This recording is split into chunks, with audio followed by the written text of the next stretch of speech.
بسم اللہ الرحمن الرحیم۔ Welcome to my channel Islamic کوشین 786۔ رمضان کریم کا پیارا مہینہ اور صحیح مسلم کی روایت 6579 ہے۔ حضرت ابو ہریرہ رضی اللہ عنہ سے روایت ہے کہ رسول اللہ صلی اللہ علیہ وآلہ وسلم نے فرمایا، کیا تم جانتے ہو کہ مفلس کون ہے؟ تو صحابہ نے کہا، ہمارے نزدیک مفلس وہ شخص ہے جس کے پاس نہ درہم ہو اور نہ کوئی ساز و سامان۔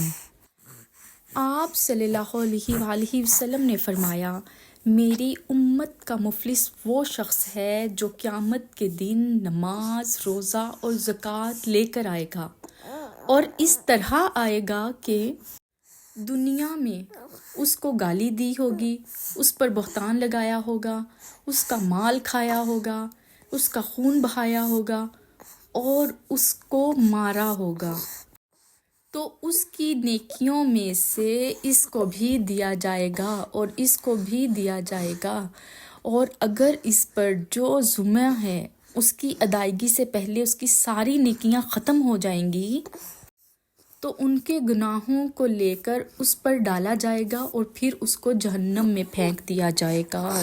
استغفر اللہ۔ یعنی کہ اگر کسی نے یہ ظلم کیے ہیں تو سب سے پہلے اس کی نیکیاں جس پر ظلم کیے گئے ہیں اس کو دے دی جائیں گی، اور اگر نیکیاں ختم ہو جائیں گی تو پھر اس جس پر ظلم کیے گئے ہیں اس کے گناہ بھی اسی شخص کے اوپر ڈال دیے جائیں گے جس کی نیکیاں ختم ہو گئی ہیں۔ استغفر اللہ ربی من کل ذنب و اتوب الیہ۔ استغفر اللہ۔